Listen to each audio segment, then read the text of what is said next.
मां वैष्णो देवी के दरबार में करोड़ों श्रद्धालु अपनी आस्था लेकर आते हैं, अपनी कमाई का हिस्सा चढ़ाते हैं, चांदी चढ़ाते हैं, मां के प्रति समर्पण में। लेकिन जब वो चांदी गलाने के लिए भेजी गई तो जो निकला वो श्रद्धा नहीं, धोखा।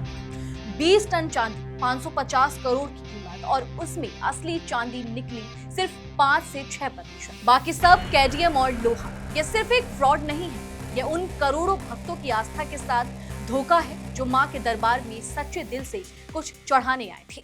नमस्कार, मेरा नाम है नंदिनी सोनी और आप देख रहे हैं द हिंदी जॉब। दरअसल जम्मू कश्मीर स्थित श्री माता वैष्णो देवी मंदिर का जहां भक्तों द्वारा चढ़ाई गई चांदी में बड़े पैमाने पर मिलावट का मामला सामने आया है। श्री माता वैष्णो देवी श्राइन बोर्ड ने जब भक्तों द्वारा चढ़ाई गई 20 टन से अधिक चांदी को गलाने के लिए भेजा तो जांच में चौंकाने वाला खुलासा हुआ। उस चांदी में केवल 5 से 6% ही असली चांदी थी, जबकि बाकी हिस्से में कैडमियम और लोहे जैसे सस्ते धातु पाए गए। 20 टन चांदी की बाजार में कीमत करीब 550 करोड़ रुपए आकी गई, यानी करोड़ों रुपए की चांदी के नाम पर भक्तों ने जो चढ़ाया वो असल में नकली धातु था। और इस पूरे मामले में या तो बड़े पैमाने पर मिलावट हुई है या असली चांदी की अदला बदली की गई है। ये मामला सामने आने के बाद जम्मू के एडवोकेट दीपक शर्मा ने 9 मई को पुलिस महानिरीक्षण क्राइम ब्रांच और एसएसपी आर्थिक अपराध शाखा जम्मू को विस्तृत शिकायत देकर एफआईआर दर्ज कराने और मामले की जांच की मांग की है।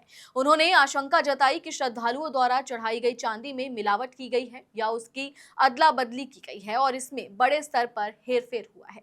लेकिन यहाँ वो बात सामने आती है जो इस पूरे मामले को और भी गंभीर बना देती है। पुलिस ने इस शिकायत पर कोई ठोस कार्रवाई नहीं की, जांच आगे नहीं बढ़ी और जब पुलिस ने कदम नहीं उठाया तो दीपक शर्मा ने कोर्ट का दरवाजा खटखटाया। कोर्ट के निर्देश पर क्राइम ब्रांच ने एक स्टेटस रिपोर्ट दाखिल की जिसमें बताया गया कि इस मामले को क्राइम मुख्यालय श्रीनगर से स्वीकृत के बाद जोनल पुलिस मुख्यालय जम्मू को भेजा गया।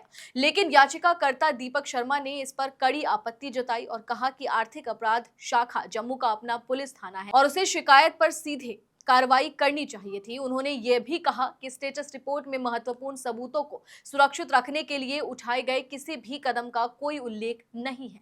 यानी इतने बड़े फ्रॉड में ना तो एफआईआर दर्ज हुई, ना सबूत सुरक्षित किए गए और ना ही कोई ठोस कार्रवाई हुई। इसके बाद जम्मू के चीफ जुडिशियल मजिस्ट्रेट ने जो आदेश दिया वो बेहद महत्वपूर्ण है। अदालत ने जांच अधिकारी को पूरा रिकॉर्ड लेकर 29 जुलाई को व्यक्तिगत रूप से कोर्ट में उपस्थित होने का आदेश दिया है। यानी अब पुलिस को कोर्ट के सामने ये बताना होगा कि इतने बड़े मामले में अब तक क्या जांच हुई, क्या सबूत मिले और आगे की कार्रवाई क्या है।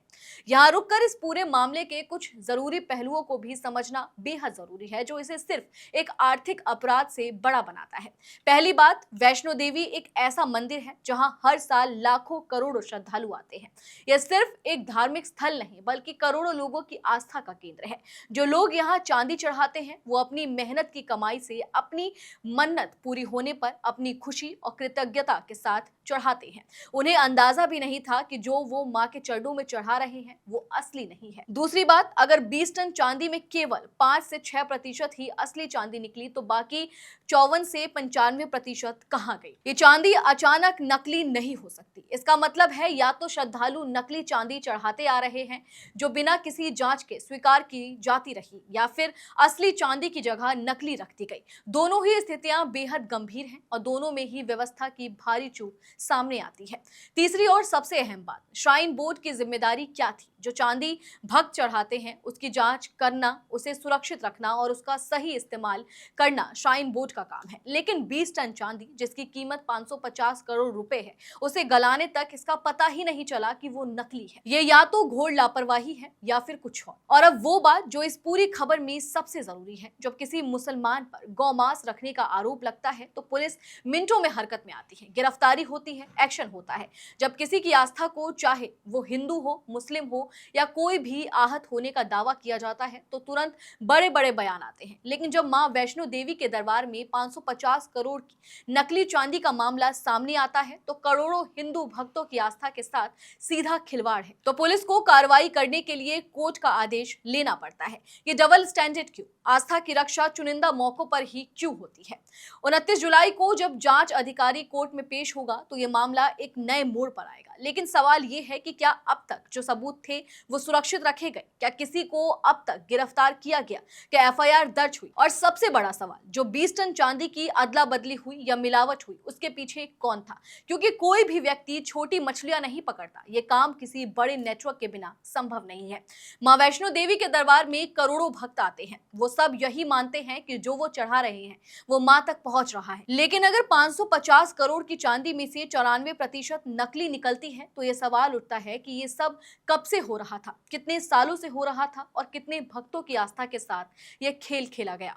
29 जुलाई को कोर्ट में जो रिकॉर्ड पेश होगा वो शायद इस पूरे घोटाले की असली परतें खोले। लेकिन तब तक एक सवाल हवा में है। जो आस्था की दुकान चलाते हैं, जो धर्म के नाम पर राजनीति करते हैं, जो मंदिर मस्जिद के नाम पर लोगों को लड़ाते हैं, वो इस 550 करोड़ के घोटाले पर क्यों चुप हैं? आप इस पूरे खबर को लेकर क्या कुछ सोचते हैं? कमेंट सेक्शन में हमें अपनी राय जरूर दें। और अगर अभी तक आपने हमारे चैनल को सब्सक्राइब नहीं किया है तो तुरंत करें। इसके साथ ही हमें सोशल मीडिया प्लेटफॉर्म यानी कि फेसबुक, इंस्टाग्राम और एक्स पर फॉलो जरूर करें।